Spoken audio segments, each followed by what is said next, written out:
wasn't actually going to film today.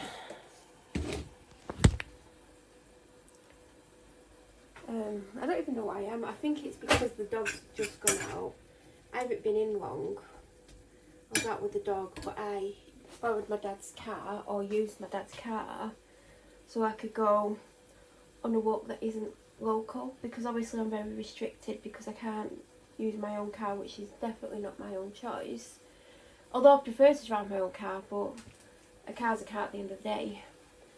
And it's funny because I thought I actually needed to shorten the route, because normally it's around 2 hours. I mean, you can actually make it longer. You can make it shorter. You can double back on yourself.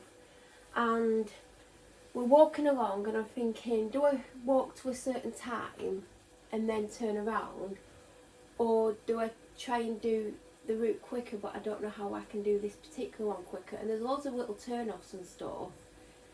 But I'm always, especially when I'm time restricted and I need to get somewhere and like whatever I need to do, I'm always reluctant to try little turn-offs, because what as if it's a dead end and I have to double back and it takes up a lot of time. But today we're walking along, and then the dog was sniffing something, and I need to wash my hands. I've not done that yet.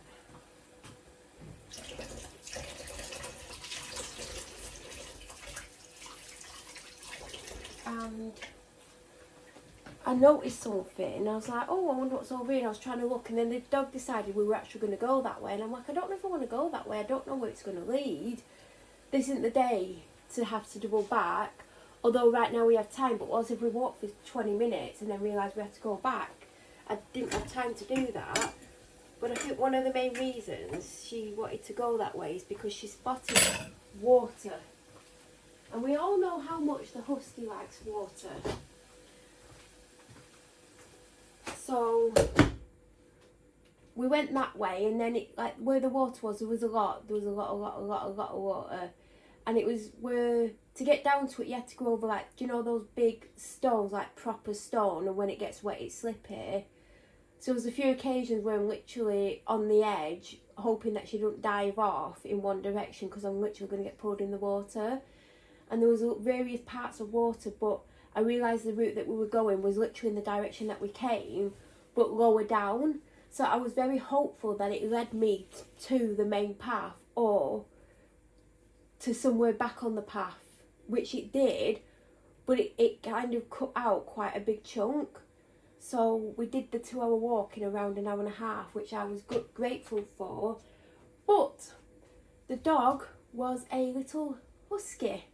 And if you know anything about huskies, you know that they can pull, they can be very jumpy, like they'll leap off one way, they'll battle with you if you're like, no, we're not going that way, and they're like, yes, we are going that way, and they'll battle with you, and then it's whoever's going to be the strongest wins. I mean, sometimes I will let her get away with it, and I'll be like, yeah, we'll go that way, but today I had to be like very firm in the time situation, because I couldn't add on to the time, because I went out an hour later than I planned. And it was a lot to do with, well, there was two main reasons. One was to do because I am very down, and anyone who's had depression of any sort, you know that there's a lot of time, and it depends on how you're feeling. Like day to day, you never know how you're going to feel. And like one day you could feel okay, and like you're motivated and you get things done, and then there's days where it takes you much longer to get things done, if at all. And I struggled to motivate myself to start getting ready. And I have a little getting ready routine, like to try and like work myself up to going out. And I just couldn't get to the point where I started it. So I did leave an hour later than planned. And if I'd gone out at the right time, I wouldn't have needed to cut the walk down by around half an hour. I feel like we'd done just over an hour and a half. So, and another reason was my anxiety was playing up as well. So when I was ready, because I got ready quicker than normal, my anxiety kicked in a little bit about leaving the house. But we got there. But she was just dragging really hard.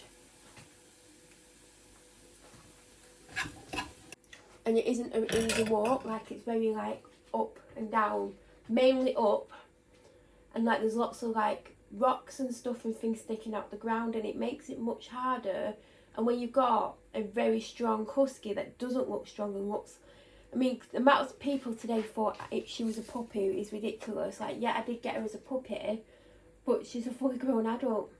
They expect huskies to be massive. Now, we did bump into a Malamute, and it was a female, and there is a considerable size difference. Now, female Malamutes are much smaller than male Malamutes, and I felt like the female Malamute that we bumped into was a smaller version of a Malamute. Like, it could have been, you know, a not young puppy, but teenage kind of age.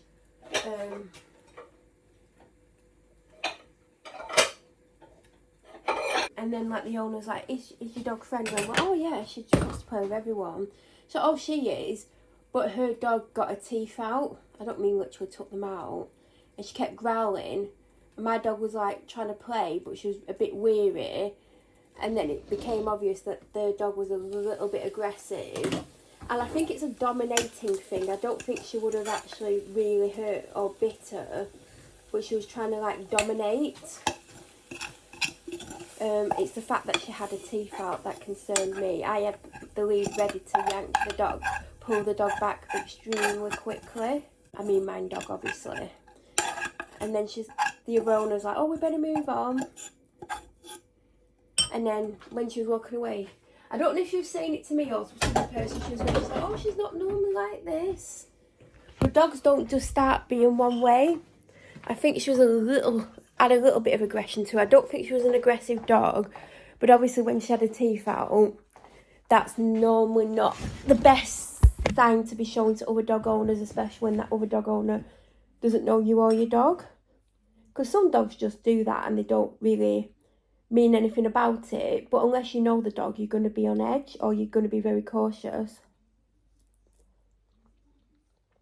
And then there was another incident with 3 dogs, and the owners kept calling them to them, and they didn't come to them, and they kept running at my dog, who bounces up and down like an idiot because she wants to play with all the dogs.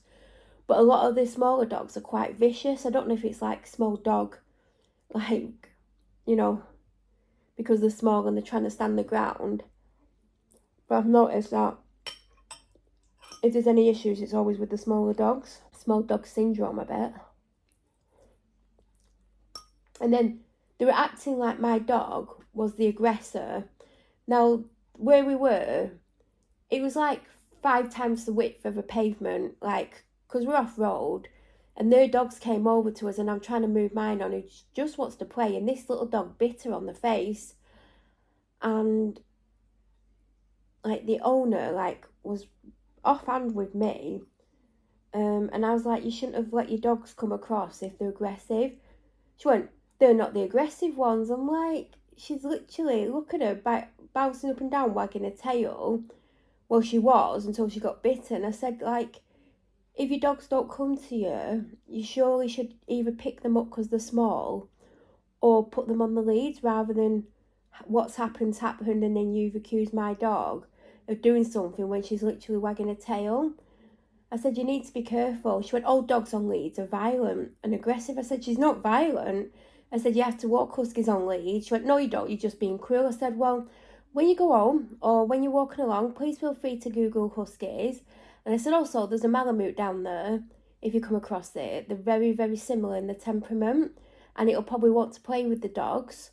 So you might want to put them on the lead if they're going to act that way.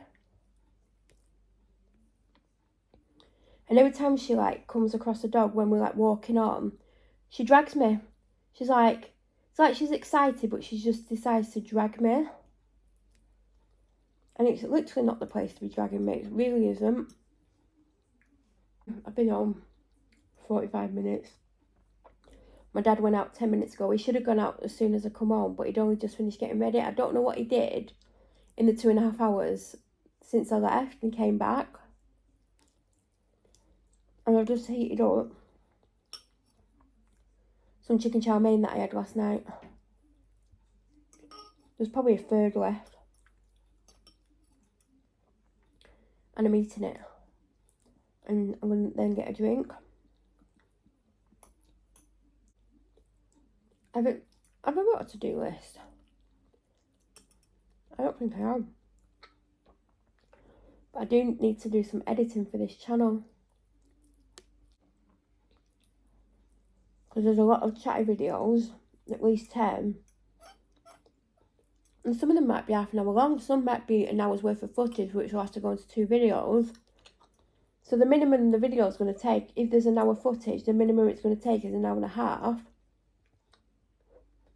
Then you've got to save it, then you've got to upload it in numerous places, because everything gets uploaded in numerous places. So then I've got copies, just in case.